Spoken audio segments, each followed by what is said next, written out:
안녕하십니까. 유럽 지리와 문화를 강의할 정삼권입니다.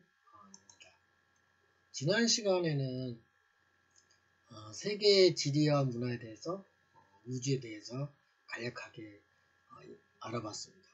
이번 주는 유럽에 대한 지리와 문화에 대해서 학습할까 합니다. 먼저 유럽은 한자로 표기하면 구라파라고 그랬어요. 유럽은. 처음 들어볼 수도 있죠. 그래서 옛날 어르신들은 유럽을 구라파라고 칭하기도 했고요. 그리스어로 처녀 에우로페라는 스펠링으로서 지명으로는 유로파라고 해서 유래되었습니다. 특히 유로는 EUR은 넓다라는 뜻의 의미가 있고요. 그 다음에 눈을 뜻하는 OP 또는 OPT가 결합해서 넓게 보는 시각이 의미하는 것으로 뜻으로 풀이하시면 되겠습니다. 특히 지도를 보면, 그죠? 지리적으로 보면 우리가 지난 시간에 5대양 육대주라고 해서 우리가 알아봤지만 특히 유럽은 보면 아프리카나 오세아니아나 또는 북아메리카, 남아메리카는 이렇게 이제 지구상에서 바다를 끼고 다 어떻게 보면 나누어졌다 하는데 사실 보면 이 지도상에서 보면 위에서 보면 유럽과 아시아는 사실은 어떤 대양으로서 구별되지는 않았죠. 그죠? 그게 이제 특이한 상이라는 것을 여러분들이 이해를 하시면서 그래서 여러분들이 유럽은 어떻게 보면 아시아와 같이 가깝게 지리적으로 있으면서 또 한편으로는 남쪽으로 아프리카와 구분되어 있다고 보시면 되겠습니다. 특히 오른쪽에 있는 지도를 보면 우리가 유럽은 특히 어떻게 이제 구분되어 있는지 지리학적으로 우리가 구분을 하는데 그러면 왜 유럽과 아시아를 대륙으로서 구분을 하냐면 해양으로서 구분하는 것이 아니라 문화와 정치적인 요소를 포함해서 유럽과 아시아를 구별하고 있죠. 특히 우리가 좀 지역을 보면 크게 이 화면이 지금 유럽이 했을 때 오른쪽 맨 위에 있는 지역이 러시아죠, 사실은. 러시아인데 그 지도상으로 좀 하얗게 나오는 것이 우랄산맥입니다. 우랄산맥과 또 그 옆으로 오른쪽으로 밑으로 보면 제가 화살표로 이렇게 그려놓은 데 있죠. 그것이 우랄강입니다. 우랄강이고 그 강은 카스피해로 흘러들어가죠.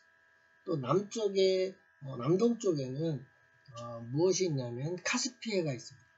그래서 카스피해에는 흑해가 있고 카스피해가 있고, 그죠? 흑해가 있고 카스피해가 있고 또 남쪽으로는 에게해가 있고 지중해가 있습니다. 그래서 우리가 해양으로서 좀 위치를 좀 파악을 하시면 좋겠습니다. 그래서 동쪽으로는 산맥이 우랄산맥이 있고 남쪽과 남동쪽으로는 카스피, 흑해, 에게해, 지중해 이렇게 있다고 보시면 되고요. 또 북쪽으로는 노르웨이 쪽에 있는 하얀 부분, 스웨덴과 같이 있는 부분이 또 스칸디나비아의 반도라고 보시면 되는 스칸디나비아 산맥이라고 하는 곳이 있습니다. 그 다음에 여러분들이 알고 있는 서쪽에는 스페인과 포르투갈이 있죠. 그죠? 포르투갈과 스페인인데 지리형적으로 보면 좀 이따 다시 말씀드리겠지만 서쪽에 있는 것도 하지만은 정확히 보면은 사실은 남쪽으로 이제 구별을 하고 있거든요.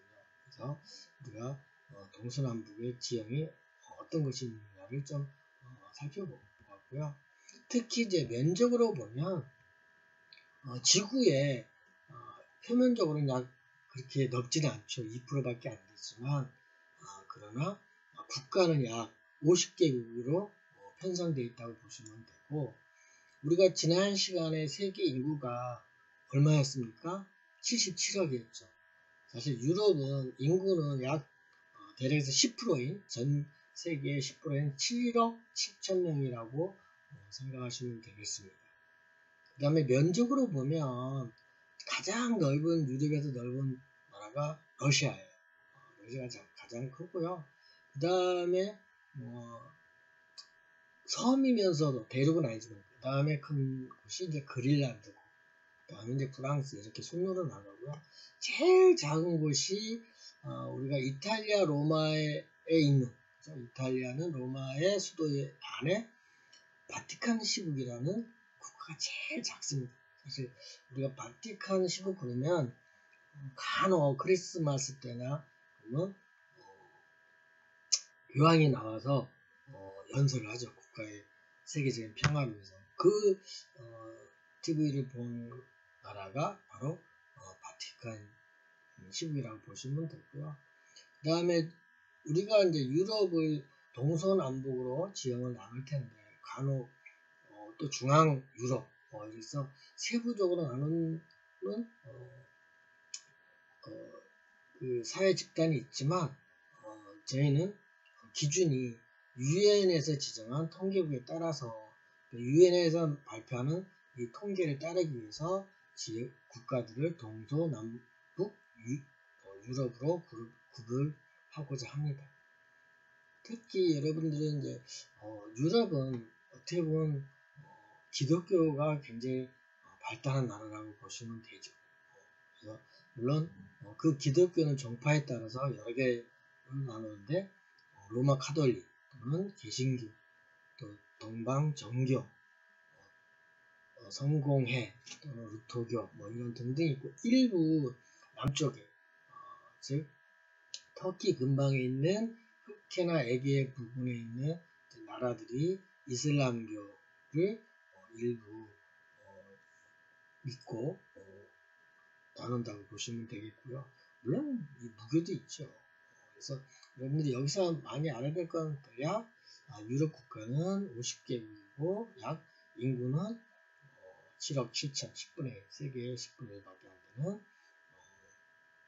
7억 7천 명이라는 정도로만 여러분들이 알아 계시고 위치적으로는 해안, 산맥이 어느 위치에 있는지를 여러분들이 대략적으로 알으시면 학습하는데 큰 도움이 될 것입니다. 좀 우리가 아까 간단하게 해양에 대해서 알았지만 다시 한번 이야기를 해드리면 오른쪽 위에 그죠? 러시아와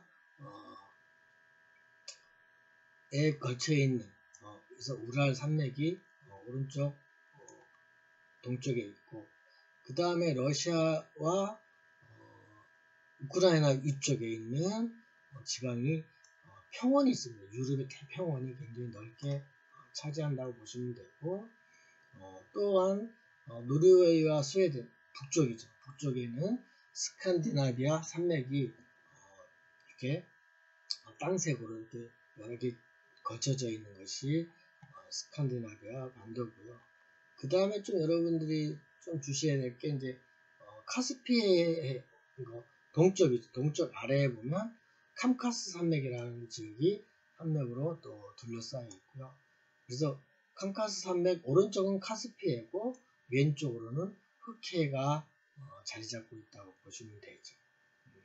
그 다음에 맨 서쪽에 있는 포르투갈과 스페인에 걸쳐 있는 피레네 산맥이 있고요. 그죠? 하얗게 맨 서쪽에 그 다음에 그 밑에 있는 나라들이 우리는 이베리아 반도라 그래요. 포르투갈과 스페인, 그 다음에 안도라를 요 세 나라를 통해서 우리는 이베리아 반도라고 칭하고 있고요. 그 다음에 이제 유명한 스위스나 오스트리아, 뭐 체코 이쪽에 이제 해당되는 중앙아시아라고 칭하는 쪽에 있는 그래서 남부 유럽과 서부 유럽에 걸쳐 있는 알프스 산맥이 유명한 알프스 산맥이 있다는 것을 아시면 되고 그 다음에 그리스 정도 그죠? 그리스가 이제 아래쪽 지중해와 에게해에 있는 부분인데 그걸 우리는 발칸 반도라고 칭합니다. 발칸 반도.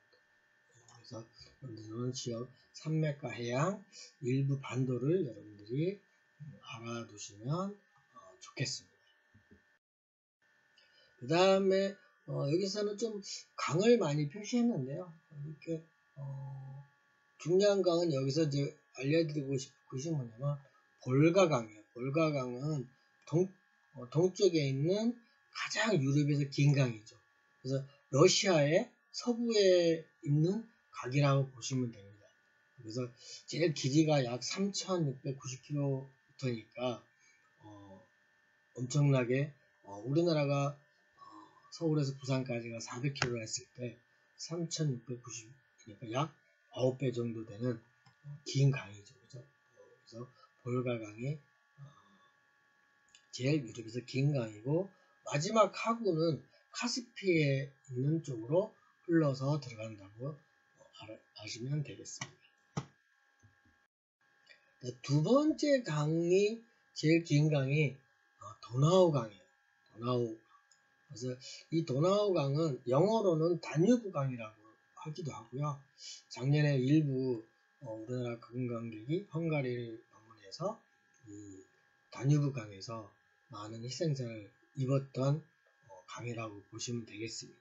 그래서 강이 독일을 시작해서 서쪽 맨 북쪽에 있는 곳이 이제 독일이에요. 독일에서부터 흘러서 쭉 하면은 오스트리아를 거쳐서 슬로바키아, 그다음에 헝가리, 해서 루마니아, 몰도바, 우크라이나 해서 마지막으로는 루마니아에 있는 삼각주로 있는 흑해로 흘러 들어가죠. 그래서 이 강은 약 한 2,860km에 해당되죠. 아까 볼가강이 이제 제일 긴 이 강이 다뉴브 강이 두 번째로 유럽에서 제일 긴 강이라고 여러분들이 이해를 하시면 되겠습니다. 이번에는 이제 지역 지리적으로 유럽의 강나라를 좀 살펴보고자 합니다. 먼저 서유럽이죠. 여러분들이 좀 색깔로 보면은 빨간색으로 되어 있는 것이 이제 동유럽이에요. 동유럽이고, 그 다음에 지금 하늘색으로 되어 있는 나라가 서유럽입니다. 그 다음에 이제 파란색으로 보이는 나라가 이제 북유럽이고요. 그 다음에 이제 초록색으로 되어 있는, 그린색으로 되어 있는 나라가 남유럽이에요. 그래서 그 나머지는 이제 주변 국가들인데, 그건 이제 차츰 말씀을 드리겠습니다. 그래서 동서남북으로 살펴봤을 때, 먼저 서유럽은 하늘색으로 되어 있는 나라라고 보시면 되고, 제일 이제 먼저 서유럽에서 큰 나라죠. 사실 유럽에서 러시아 다음으로 넓은 나라 중에 하나가 프랑스입니다. 프랑스가 1번이죠. 사실. 그 다음에 그 옆에 룩셈부르크, 벨기에, 네덜란드 이렇게 있는데 제가 하나씩 국기를 보이면서 할게요. 그래서 프랑스 국기는 왼쪽에 있는 중간부에 있는 것처럼 보이고, 그래서 파란색, 흰색, 적색이죠. 그 다음이 룩셈부르크. 2번, 3번이 벨기에. 벨기에는 독일하고 약간 국기가 비슷한 색상이지만 배열이 다르죠. 그래서 벨기에는 왼쪽이 검정, 그다음에 노랑, 그다음에 빨간색으로 배열이 되어 있고요. 그다음 그러니까 해변에 땅 여러분들이 알고 있는 네덜란드는 유명한 이제 풍차하고 해변의 이하로 있는 땅들이 한 3분의 1 정도 된다는 유명한 네덜란드.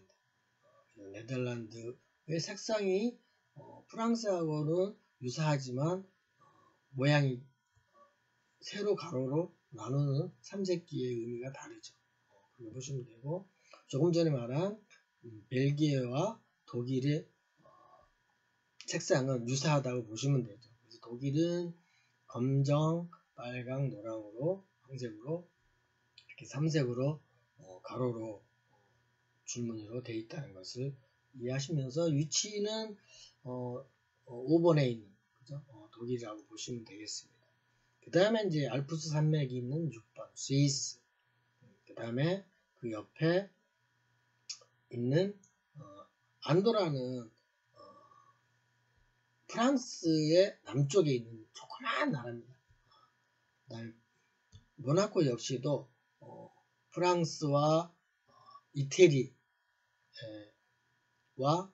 조그만 사이에 있는 작은 나라로 모나코고, 그 다음에 여러분들이 이제 사운드 오브 뮤직이나 이런 알프스 산맥에서 나오는 오스트리아가 9번에 칭하는 나라입니다. 그 다음에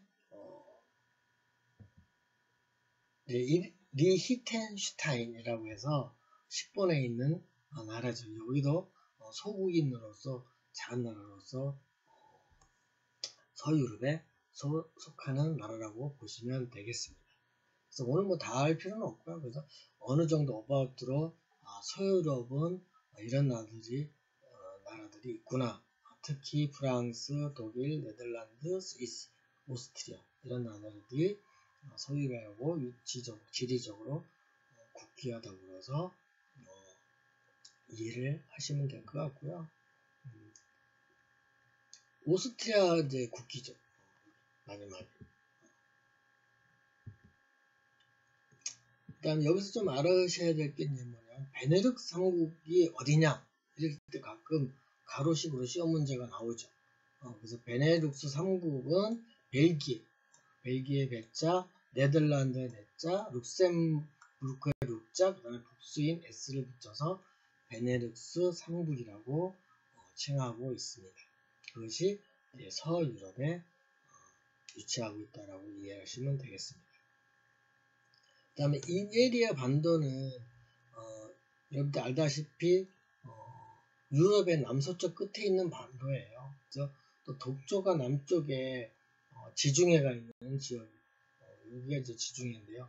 그 다음에 피레네 산맥과 있어서 이베리아 반도는 여러분들이 아직은 이제 남부를 배우면서 다시 또 말씀을 드리겠지만 여기 포르투갈, 그 다음에 스페인, 그 다음에 안도라, 기브랄터를 통해서 우리는 남부 유럽에 있는 이베리아 반도라고 여러분들이 이해를 하시면 될 것 같습니다. 다시 한번 이제 남부를 하면서 또 말씀을 드리겠습니다. 그 다음에 이제 동부는 이제 적색으로 빨간색으로 되어 있는 지역이죠. 아까도 좀 전에 말씀드렸지만 제일 넓은 나라가 이제 2번에 있는 러시아죠. 먼저 이제 루마니아부터 보죠. 루마니아는 1번에 있는 국가로서 흑해 연안에 있죠. 그래서 국기는 파란색, 황색, 적색으로 되어 있는 거고요. 그 다음에 이제 러시아는 맨 위에가 하얀색, 그 다음에 파란색, 그 다음에 적색에서 삼색기로 대부분이 되어 있죠. 그래서 어떻게 보면은 동유럽과 서유럽은 삼색기 나라가 굉장히 많죠.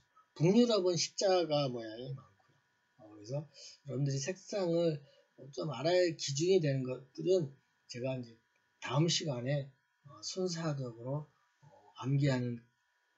빠르게 암기하는 방법을 제가 알려드릴 테니까 그때 알면 되겠고요. 그 다음에 이제 몰도바도 아까 루마니아하고 국기 색깔이 비슷합니다. 가운데만 국장 모양이 들어간 것이 좀 다르고요. 그래서 몰도바 3번이 몰도바고 4번이 벨라루스라고 해서 이 당시 여기도 러시아의 속국이었다가 1991년도에 러시아가 민주주의로 돌아서면서 해방이 됐죠. 독립이 됐죠. 그 다음에 벨라루스고 그 다음에 5번 국가가 맨 밑에 있는 흑해 연안에 있는 불가리아, 그 다음에 6번이 슬로바키아, 러시아 국기하고 비슷하죠. 그래서 러시아 국기하고 비슷한데 가운데에 국장 모양이 추가되어 있다는 것을 이해하시면 되겠습니다. 그래서 러시아와 여러분들이 알고 있는 슬로바키아는 국기 모양이 색상이 비슷하지만 가운데 문장이 추가되어 있다 이렇게 보시면 되고요. 그 다음에 우크라이나 7번 우크라이나 지역이 우리나라보다 굉장히 넓죠. 약 3배 반 정도 넘게 넓은 나라죠.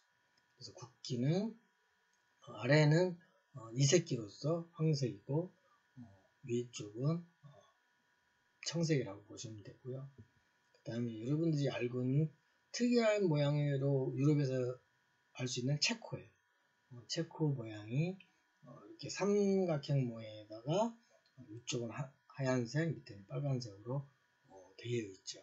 그래서 8번에 해당되고요. 그 다음에 여러분들이 잘 알고 있는 9번에 해당되는 폴란드. 폴란드 국가는 위가 파란색이고 밑에가 적색으로서 이색으로 되어 있는 국기를 소유하고 있죠. 그 다음에 이제 10번이 헝가리. 헝가리도 참 여러가지 우리나라와 비슷하게 슬픈 역사를 갖고 있는 나라로서 기억하시면 좋겠고요. 다음에 이제 주변 국가로서 사실 다음부터 지금부터 한 5나라, 6나라는 우리 유럽은 아니지만 주변 국가로서 지리적으로는 아시아에 속하지만 문화나 나름대로 전통 언어 이런 걸 통했을 때는 유럽에 가까운 나라라고 보시면 되죠. 그것이 이제 카자흐스탄이 여기에 중앙에 있죠. 중앙 오른쪽에 러시아 밑에 있어요. 보라색으로 되어 있죠. 카자흐스탄. 그래서 카자흐스탄의 국기도 여러분들이 아마 처음 볼 수도 있죠. 하얀색 바탕에 중앙에 나름대로의 전통 민족들을 표시하는 황색으로 되어 있죠. 카자흐스탄, 그 다음에 여러분들이 아제르바이잔이라고 해서 여기 역시도 러시아의 국가에서 독립한 나라죠. 그 다음에 요즘에 관광지로 많이 핫하고 있는 십자가 5개 있는 조지아 국가하고, 그 다음에 터키는 굉장히 넓은 나라죠. 우리가 잘 알고 있는 나라지만 이 중에서 터키가 이렇게 연한 색이지만 거기에 서북쪽에 조그맣게 좀 진하게 표시된 그것이 터키의 유럽 지역이라고 보시면 되겠습니다. 그래서 이건 더 자세한 거는 또 우리가 동아시아를 하면서 동유럽을 하면서 더 자세하게 알려드리겠습니다. 터키의 약 3%가 되는 지역이라고 보시면 되고, 그다음 이제 터키의 국기죠. 초승달과 별의 모양이 있는. 그 다음에 15번에 해당되는 것이 이제 아르메니아가 있고, 그 다음에 키프로스.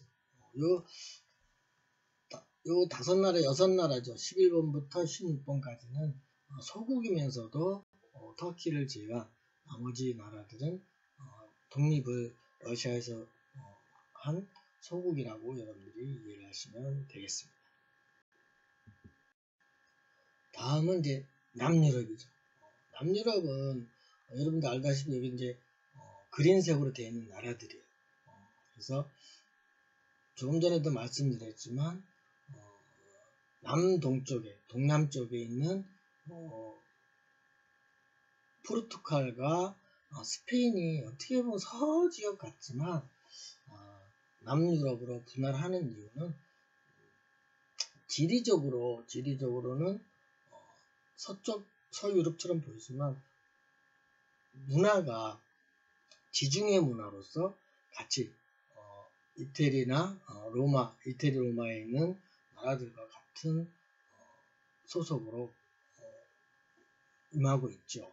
그래서 여러분들이 이제 알아야 될 것이 이제 1번에 해당되는 것이 포르투갈. 포르투갈은 맨 위에 있는 국가 표시로서 여러분들이 좋아하시는 축구 선수들 여기에 속하죠. 그래서 왼쪽에는 짙은 초록색이고 오른쪽 5분의 3에 해당되는 오른쪽이 빨간색으로 된 고 중앙에 이제 국장의 모양이 같이 있는 국기라고 보시면 되겠습니다. 그 다음에 두 번째가 몰타인데요. 몰타는 남쪽에 보면 조그만 섬나라예요. 사실은. 그래서 몰타가 2번에 해당되는 곳이 이제 몰타입니다. 조그맣게. 그 위에는 이제 이태리고요. 그래서 15번이 이태리예요. 그죠? 15번.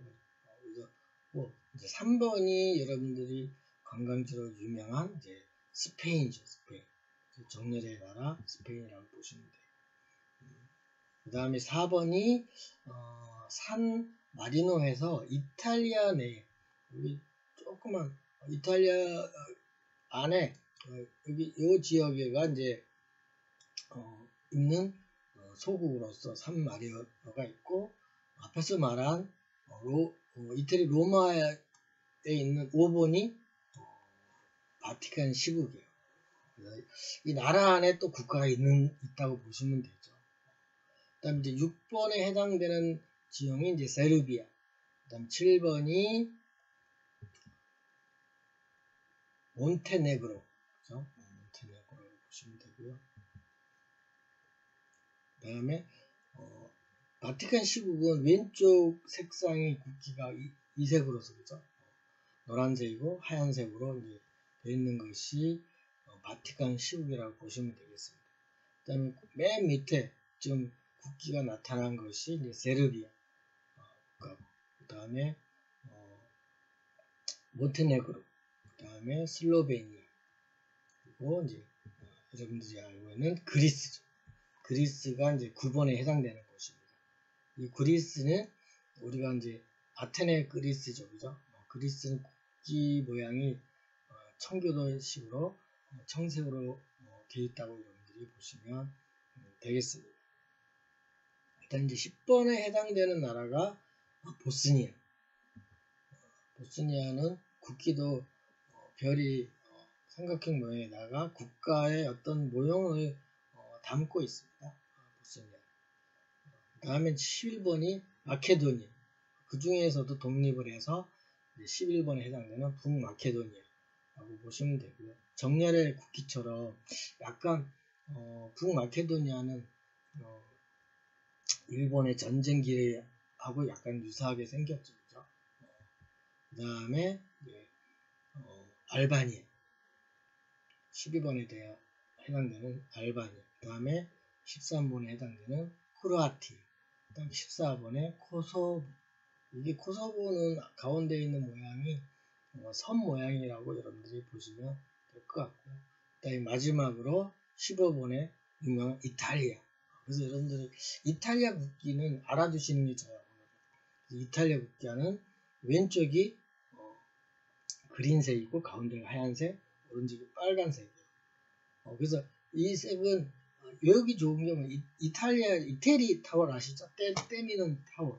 색상이 왼쪽에가 이태리색이라고 보시면 돼요. 그래서 이탈리아. 왼쪽이 파란색이 뭐예요? 파란색이 피우리니까 프랑스라고 보시면 돼요.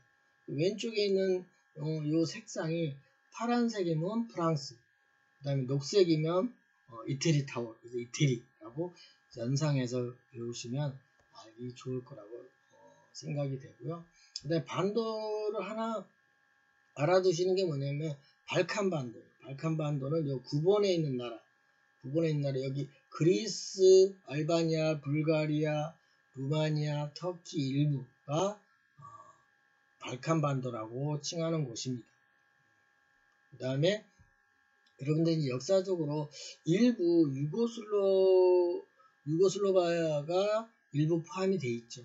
그래서 이쪽 지역이 아까 동쪽에서는, 그죠? 동쪽에서는 저쪽 밑에가 러시아와 소련 연방이 무너지면서 러시아가 되면서 동시방 국가가 있다면 여기도 마찬가지예요. 남유럽에서도 유고슬라비아가 독립함으로써 거의 비슷한 시기예요. 여기도 아까 러시아는 1991년이었지만 유고슬라비아도 거의 러시아가 이제 붕괴되면서 1992년까지가 유고슬라비아에서 여러 나라로 이제 나누어지죠. 민족에 의해서. 그것이 나누어진 나라들이 보면 이제 10번부터 있는 나라들이 거의 그렇죠. 보스니아, 크로아티아, 마케도니아, 슬로베니아, 몬테네그로 또는 세르비아는 코소보랑 나누어져서 이렇게 독립한 국가라고 여러분들이 이해를 하시면 좋을듯합니다. 그래서 요거에 대해서는 이제 남유럽 할책에 약간의 역사적인 거를 공부하면서 역사적인 건 너무 길게 안 할 거예요. 그래서 어떻게 독립이 됐는가라는 거를 여러분들이 간단히 이해를 하시면 좋을 듯 하고요. 이제 지역으로서 마지막이 이제 북유럽이죠. 북유럽은 일단 기준이 되는 나라가 여러분들이 아는 거는 그래도 영국이죠. 그죠? 영국이 섬이 어떻게 보면 크게 나누면 두 개죠. 그죠? 그래서 오른쪽 것이 영국이고 왼쪽에 있는 나라가 일부가 그죠? 일부가 아일랜드. 그죠? 그래서 여기도 아직도 여기 보면 2번 중에 2-2가 북아일랜드예요. 그래서 북아일랜드는 영국에 속하는 거고 3번 아일랜드는 아일랜드 국가죠. 그래서 어떻게 보면은 아일랜드가 분단되어 있어요. 우리나라처럼 남북 있는 것처럼. 북쪽 일부는 영국으로 소속되어 있고 그래서 이거에 대한 독립이 서로 지금도 의견이 많이 있죠. 이건 찾지 말고 영국과 아일랜드고요. 그 다음 더 위에 있는 나라가 1번이 아이슬란드. 오로라의 나라의 아이슬란드. 그 다음 오른쪽으로 오면 이제 좀 4번부터 보면 4번이 덴마크 위에 덴마크죠. 4번이 그죠? 4번이 덴마크. 그 다음에 5번이 핀란드, 6번이 노르웨이, 그 다음에 7번이 스웨덴 이렇게 돼 있고요. 그 다음에 8번, 9번, 10번은 여기도 러시아에서 독립을 했어요. 8번, 9번, 10번 나라. 그래서 에스토니아, 라트비아, 리투아니아 이렇게 돼 있습니다. 이 나라가 북유럽이라고 보시면 되고요. 하나씩 국기에 대해서 공부를 해볼까요? 1번. 그죠? 1번이 아이슬란드가 지금 중앙의 십자가가 빨간색인 거고요. 그 다음에 영국은 세 나라라기보다 세 주가 합해서 된 국기라고 보시면 되고요. 그래서 호칭 우리가 영국 그러죠, 그죠? 대영 제국이고, 그다음 세 번째가 아일랜드, 3번이 아일랜드고요. 그다음 덴마크는 십자가가 중앙에 하얗게 되어 있는 것이 덴마크입니다. 덴마크. 그래서 이쪽 북유럽 쪽은 이런 식으로 아일랜드만 제외한다면 나머지는 다 십자가 모양이라고 보시면 되죠. 그 다음에 지금 나오는 그 모양은 그린란드예요. 이 그린란드는 국가가 아직 독립이 안 되고 덴마크에서 영으로서 통치를 하고 있다고 보시면 되겠습니다. 그 다음에 이제 모양이 페로제고요. 그 다음에 이제 국가로서는 이제 5번이 핀란드. 수베 나라 핀란드. 그 다음에 6번이 유명한 게 뭐가 있나요? 대상으로서 그죠? 어떻게 보면은 1번 아이슬란드하고 국기가 반대죠. 그죠? 그래서 특히 6번 노르웨이는 우리가 가끔 식당에서 고등어, 그죠? 고등어, 대구 이런 게 노르웨이에서 수입해 옵니다. 그래서 지역적으로 보다시피 청정 지역이에요. 그래서 외국산이 다 나쁜 건 아니지만 노르웨이산 대구나 고등어는 신선하다고 보시면 틀림이 없습니다. 그 다음에 이제 7번이 노르웨이, 그죠? 6번이 노르웨이고 노르웨이산이고 7번이 스웨덴. 그래서 스웨덴은 가운데 십자가가 이제 노란색으로 되어 있는 거죠. 그 다음에 이제 역사를 8번, 9번, 10번은 이제 러시아에서 독립하면서 생성한 에스토니아, 그 다음에 라트비아, 그 다음에 리투아니아 이런 국기 모양을 갖고 있으면서 북유럽에 위치한다고 보시면 되겠습니다. 그래서 좀 스칸디나비아 반도는 좀 말을 구분해보면 반도와 제국은 달라요. 그래서 스칸디나비아 반도 그러면 노르웨이와 스웨덴을 지켜요. 6번하고 7번을 말하는 거죠.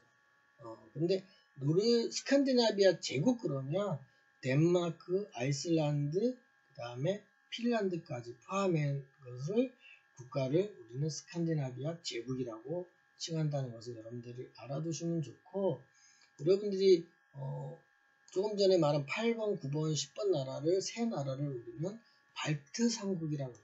발트 삼국.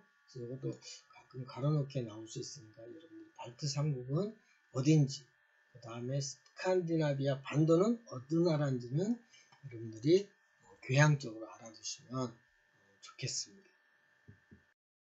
그래서 이 유럽의 동서남북 외에 지금 제가 1번부터 9번까지 있는 요 국가들을 중앙 유럽이라고 칭하기도 하는데요. 저랑 이제 공부하는 통계는 유엔에서 지정한 통계를 나타내기 때문에 중앙 유럽에 대해서는 제외하고 동서남북으로 이해를 하시면 되겠습니다. 그래서 지금까지는 유럽에 대한 지리적인 역할, 국기에 대한 것을 여러분들이 공부를 했고요. 다음은 여러분들이 이제 발표하는 요령에 대해서 지금 또한 제가 말씀드린 것을 참고해서 발표자를 습득하면 좋을 것 같습니다. 예를 들어서 이제 여러분들이 제가 이제 아마 개인당 한 나라나 두 나라를 지정해 드릴 거예요. 그걸 뭐 랜덤으로 제가 여러분들 저한테 지금 이메일 주소를 알려주셨잖아요. 이제 그거를 랜덤으로 제가 컴퓨터에서 분해를 해서 여러분들한테 지정할 예정입니다. 그래서 지금 떠 있는 페이지를 참고 삼아서 발표 자료를 만드시면 돼요. 그래서 만약에 여러분들이 어느 국가를 대한민국을 발표한다 그러면 대한민국에 대한 그런 지리적인 역할, 그 다음에 주변국은 어느 정도인지를 나타내시면 되고, 그래서 여기서 남한이다라는 이제 국가 표시도 하고, 또 한반도로는 지난번에 세계 공부를 하면서 면적에 대해서 공부를 했잖아요. 킬로 평방미터라고 그랬잖아요. 그래서 그때 우리 남한이 얼마에서 약 10만이었죠. 10만. 북한이 12만 킬로 평방미터. 합하면 한반도죠. 그래서 한반도가 22만 평방킬로미터예요. 그래서 이걸 기준으로 했을 때 그러면 남한은 한반도 기준으로 했을 때 그죠? 한반도는 약 2.2배죠. 그러니까 절반보다 좀 작죠. 남한은. 즉 다시 말해서 북한이 좀 낫다고 보시면 되고, 또 상식적으로 여러분들이 조그만 나라를 비교하기 위해서는 제주도가 약 850평방미터라고 보시면 돼요. 울릉도는 100km평방미터가 안 돼요. 그래서 73인데 여러분들이 어바우트를 알아두시면 소국하고 면적을 이해할 수가 좋으니까 알아두시면 좋을 것 같습니다. 그래서 면적을 좀 알아두시고요. 그다음에 우리나라 위치를 설명할 적에 아까도 말했죠. 우리나라 남한은 10만 킬로평방미터라고 여러분 이해하시고, 그래서 지리적으로는 동쪽으로는 어느 나라가 있고, 그죠?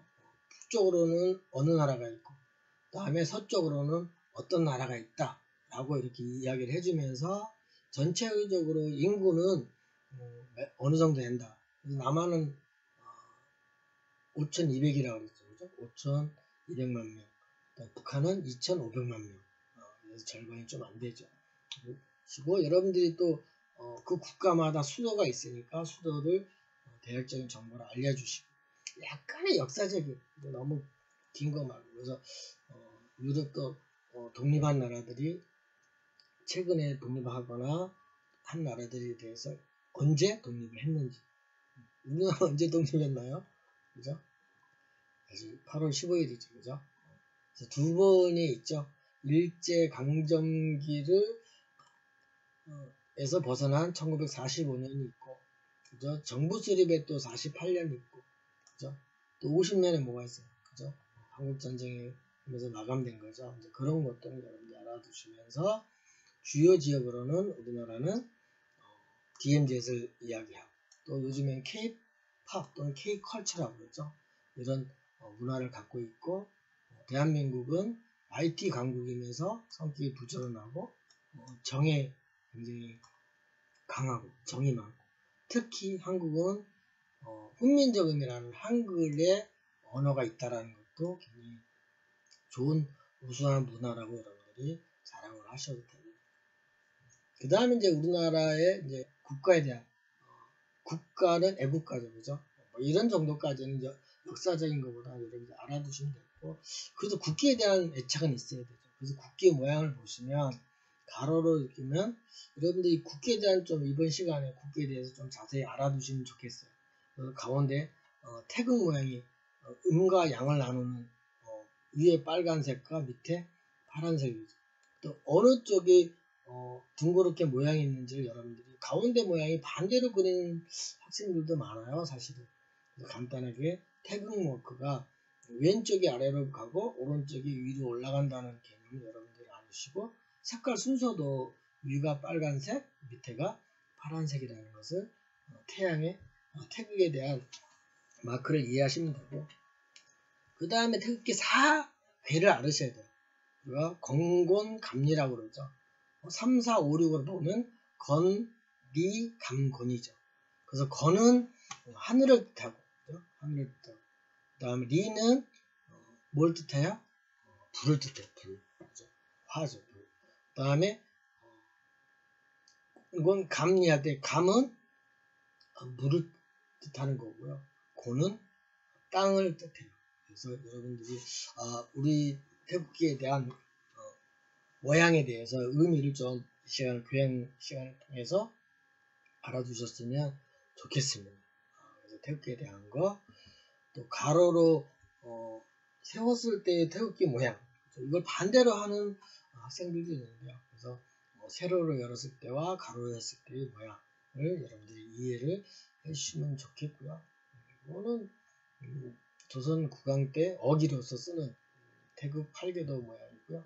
다음은 미국 우표가 해방가 되기 전에 임시적 강점기에서 광복을 하기 전에 44년 11월에 미국 우표에 실린 태극기라고 보시면 되죠. 그래서 태극 모양이 좀 변천이 됐죠. 그래서 우리나라의 국기, 태극기에 대한 모양에 대해서 여러분들이 좀 지식을 얻었으면 좋겠고요. 그 다음에 이제 지리적인, 관광의 지리적인 것들을 편의시설에 대해서 간단하게 정보를 주시고요.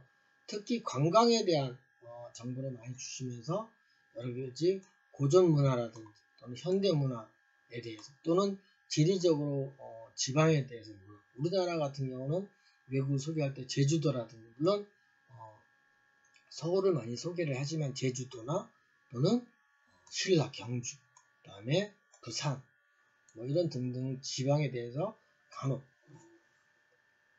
정보를 얻어서 발표하실 때 자료를 쓰시면 되고, 그 다음에 역사적인 문화관광, 요즘에는 관광의 추세가 이런 역사적인 문화관광을 참 선호하는 경우가 많습니다. 그래서 다크 투어리즘이라고 그래가지고 아픈 문화를 숨기는 것이 아니라 알리는 그런 투어리즘이 많이 늘어나고 있죠. 그런 것들이 이제 전쟁에서 일어났던, 일제강점기에서 일어났던 일 등을 보존하는 거죠. 그 다음에 또 제주의 4.3 사건이라든지 이런 등등을 한 것이 이제 역사 문화에 대한 것이고, 또 가끔 이제 무형, 눈에 보이지 않는 문화를 알리는 거죠. 음악에 대해서. 물론 K-팝 같은 것도 이제 미래에는 무형 문화재지만 우리나라의 이제 판소리라든지 농악이라든지 아리랑이라든지 또는 택견이라든지 이런 등등 여러 가지가 문화로서 관광의 요소가 충분히 되죠. 그 다음에 이제 자원으로서는 그 나라의 박물관을 소개를 해준다든지 또는 공원, 국립공원을 소개를 해준다든지 또 그 도시의 랜드마크를 소개한다든지, 서울 같으면 남산타워고 또 한강 같으면 한강에서의 밤에 치맥을 먹는 문화라든지 이런 것들 여러분들이, 또 특히 학생들은 보면 먹는 거에 관심이 많더라고요. 그래서 각 나라의 먹는 거, 음식에 대한 소개, 또 젊은 사람들이 즐겨하는 음식도 소개해줘도 좋고요. 또 전통적인 우리나라 같은 경우 김치죠, 그죠? 외국인들이 좋아하는 또 한국형 구이, 그죠? 굉장히 선호하는 거, 이런 등등을 하시고, 참 역사적인 인물을 소개하기는 쉽지는 않지만 그래도 우리나라 같은 이순신 세종대왕 등이고, 외국 같으면 많죠. 우리나라는 정치적인 이런 위인들보다는 예술인들을 많이 소개를 하죠. 그죠? 유명한 음악가라든지 또는 미술화가라든지 등등을 이제 소개하는 거라고 보시면 되고, 무엇보다도 여러분들이 이제 알으셔야 될 거는 세계 그 나라의 세계 유산이 무엇이 있는지를 좀 소개해 주는 거를 필수로 두셔야 돼요. 그래서 우리나라 같은 경우는 한국은 총 문화유산이 13개에다가 자연유산이 하나에서 14개가지가 있죠. 그 다음에 북한은 2곳이 있는데요.